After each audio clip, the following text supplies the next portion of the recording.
welcome to the 2024 Rate Bowl.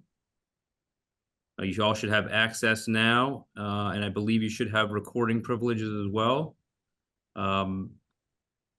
We are thrilled for this year's game. We are thrilled to have it once again in downtown Phoenix at Chase Field. And we are excited to have a 3:30 local time p.m. kickoff here in Arizona. For those of you who are from Arizona, we've been having kickoff times in the 7, 8 o'clock hour. And given that we have Rutgers from the Eastern time zone, those games have started sometime around 10:30 at night. So now we are thrilled to offer our East Coast friends a 5:30 p.m. kickoff time. Pleased for the matchup that we have with Rutgers from the Big Ten Conference and Kansas State from the Big 12 Conference. The Rate Bowl is the bowl season's only Big Ten versus Big 12 matchup, and we're proud about that one as well. So the Rutgers Scarlet Knights 7-5 this season, 4-5 in the Big Ten, finished strong with wins in 3 of their last 4 games. This is the second time that Rutgers will be in the Rate Bowl. And once again, that is the Rate Bowl and not the Guaranteed Rate Bowl for those of you who have been here before.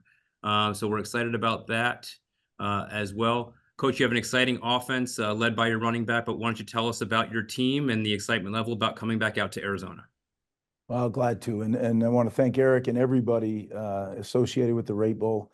I know our program, our school, our state is really excited about coming out to the Valley of the Sun and playing a great opponent in Kansas State. It just really is special for us. And as you said, we were there, actually our first bowl game, my first time here. And what a great experience our players had. So I can speak to it really from firsthand. And tomorrow morning in our team meeting, I will speak to it. And really, really excited. I think our team really had a very, very interesting season. It was a year really unlike any other I've ever been a part of over 37 years.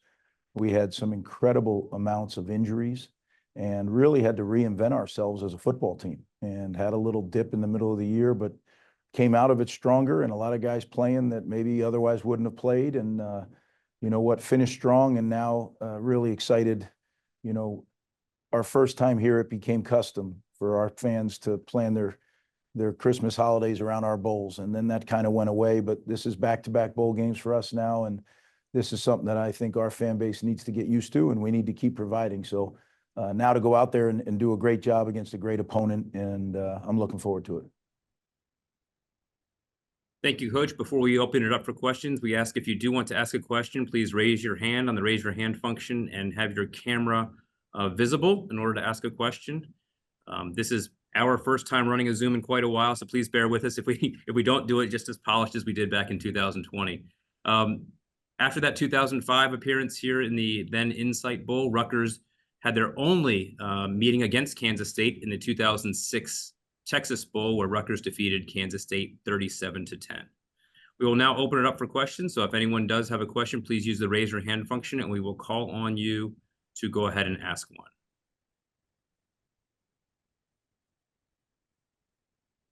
I'm sure someone has a question for Coach Schiano. Scott? Yes. Go ahead, Jack. Hi, Scott. Jack Magruder here from Forbes. Coach, I wonder if you could just talk about several things. Monongai's effectiveness this year and what he brings to the offense. And it looks to me like you're really a ground first, play defense, run the clock, control the game kind of guy. Is that close? Well, you know, Jack, I think that's a good question. I think first, Kyle Monongai is a fabulous player. You know, we've had a great time with him over the last 5 years. He's developed and become one of the best running backs, I believe, in the country, and has done a lot for Rutgers. And the thing that you love as a head coach is he's an even better person than he is a football player. So he makes you know, he's a great example for our program. But as far as our nature of our offense and our defense, we kind of do what it takes to win. And, you know, later in the year, we threw the ball more. I think Ethan Kaliakamanis really came on. I think our young receivers were forced into action and did a good job. We love to run the ball. We love to play defense. Kicking game is very important. So, yeah, we're kind of do what it takes to win. But, you know, if we have our choice, we'd like to be able to run the football. And in our conference, you have to be able to do that, right? You know, the weather gets pretty pretty bad at the end of the year, evidenced by our last game out at Michigan State. I mean, it was a snow globe the entire day. So, but I'm excited. I think our offense is getting better and better. It's been Kirk Shiraka provides tremendous leadership. It's his second year back, so now the guys have been through it for a second cycle, and I think they're just a unit that's on the rise. Thank you.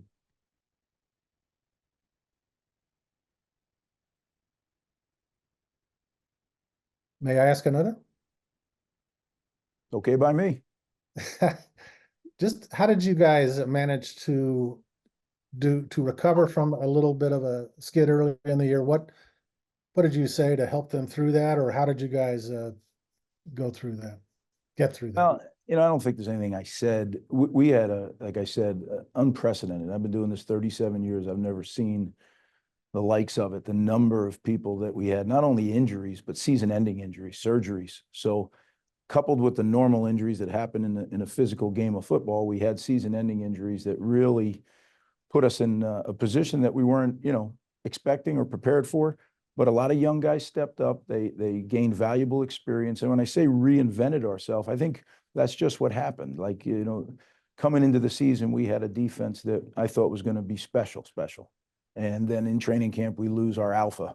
Mo Toure was not only one of our best players, but he was the leader. He was the man. And then we had to adjust. And then we lost some other guys, and we had to continue to adjust. We lost our leading sacker, Wesley Bailey, from the previous 2 years. So, like, as things kept changing, we had to adjust.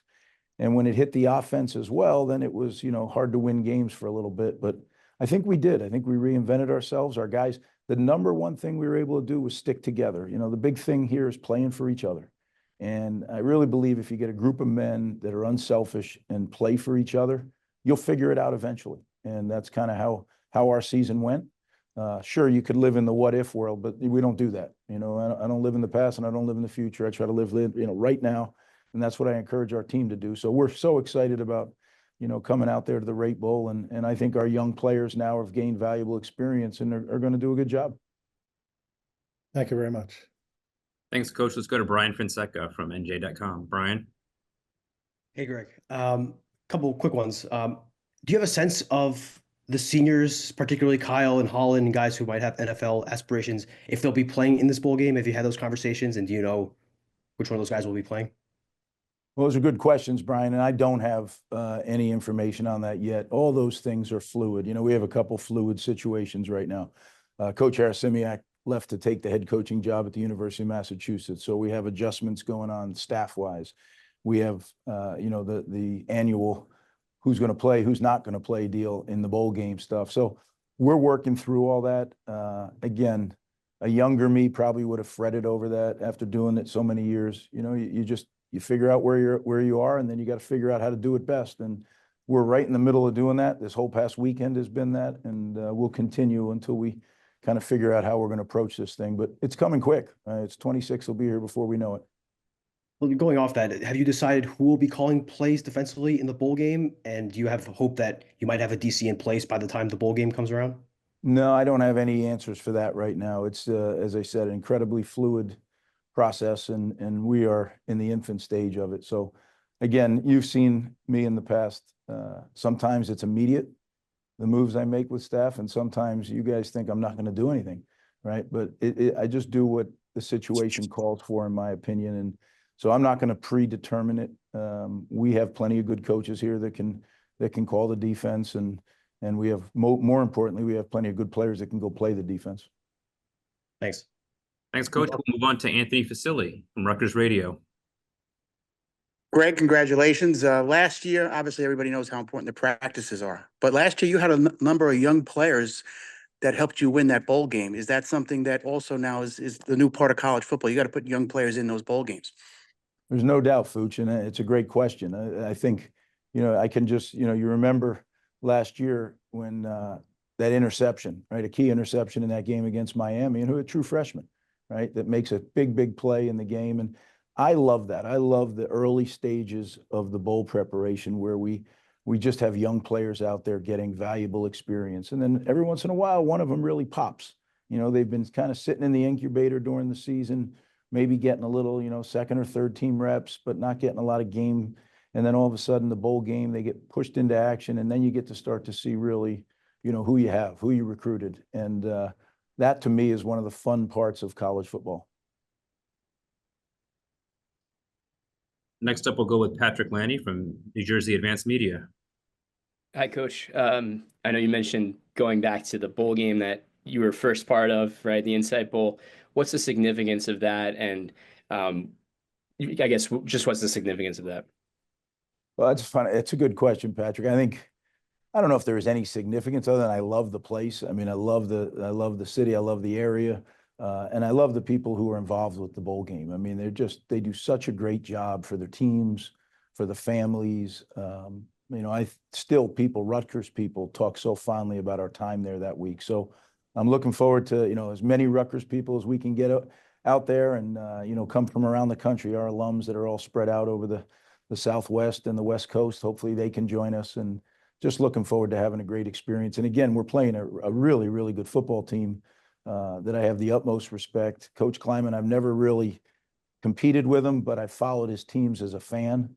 And, they're just all those national championships he won at North Dakota State, and then what he's been able to do at Kansas State. Just as a head coach who goes home and after our games and loves to watch college football, I've caught some of their games, and really, really good football team that plays the way that I love. I love the way they play. Thanks, Patrick. We'll move on to Josh Myers from the Daily Targum. Hey, Coach. So for some of the guys on this team, this is their first postseason game. How important do you think bowl games are for the development of not just like the younger players, but just for all the players? Well, I think it's important for a lot of things. I think it's important for the development of younger players. I think it's important as a reward for the players for a job well done during the season. And we work hard, but I make sure it's a reward. The day bowl games become a burden to players, you're not going to get a lot of guys who want to go to bowl games. We work hard, but then we let them have fun. And ultimately, the competitive nature of our program is that we do everything to win. So it'll be an awesome challenge because Kansas State's really, really, really good football team. But as I said, I'm looking forward to it and can't wait to get out there. Thank you very much, Coach. And we'll go with Kellis Robinette. Kellis, good to see your face again from the Kansas City Star. To you, Scott.